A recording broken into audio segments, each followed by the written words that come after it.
There's something quietly changing in how men talk about relationships. Not loudly, not publicly, but in small, almost casual ways. A guy saying he likes when someone checks on him, another saying he enjoys being pampered sometimes, another saying he doesn't always want to be the one holding everything together in a relationship. Nothing dramatic, but noticeable because it doesn't fit the older script.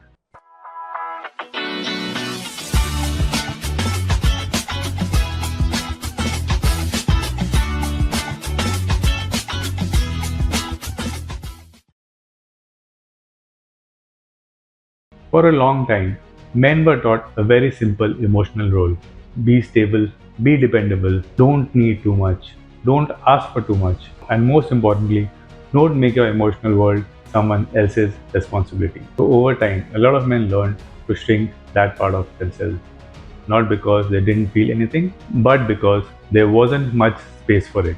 So, what did they do instead?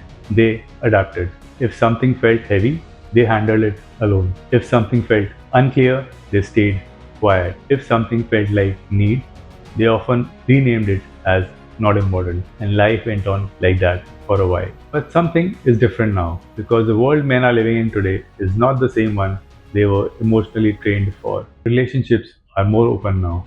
People talk more about feelings. Emotional expression is more accepted than it used to be. But here's the catch: men were told the rules changed without ever being taught the new ones. So now you get this strange in between behavior. Men who are emotionally aware but not emotionally fluent. Men who feel things deeply but hesitate to express them clearly. Men who want care but feel unsure if asking for it is even valid. Not because they are confused, but because the vocabulary was never given to them. And this is where the misunderstanding happens. When a man says he wants attention or softness or to feel cared for, it sometimes gets interpreted as weakness or dependency or neediness. But in most cases, it's something much simpler. It's not "I want to be taken care of like a child." It's "I also want to feel emotionally held in this relationship." That's it. The interesting part is this was never absent before. Men always had their emotional needs. They just didn't have permission to name them clearly.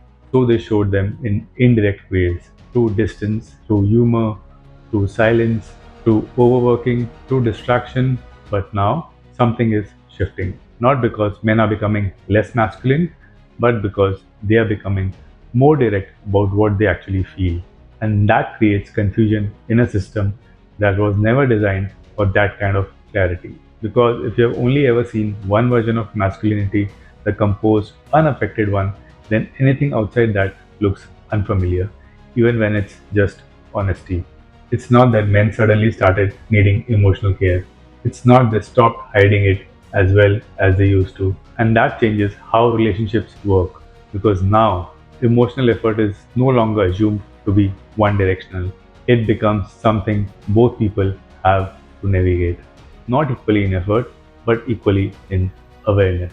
And this is where things get interesting because a lot of people still operate with the older assumption that men are supposed to be the stable ones, the ones who hold things together, the ones who don't need too much emotional maintenance. But that assumption was never based on absence of need.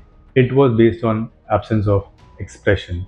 So when expression increases, the illusion breaks a little. They didn't become more emotional, they became more honest. And honesty looks different only because silence used to be the default. So the question is not whether men suddenly started wanting emotional care. The question is what happens in relationships when something that was always there finally gets named. Because once you can name a need, you can no longer pretend it doesn't exist. And once it exists out loud, it has to be understood, not judged, not corrected, understood. And maybe that is the real shift happening right now. Not a change in what men feel, but a change in what they are willing to say. That's the flip. Subscribe for more conversations like this. I'll see you in the next one.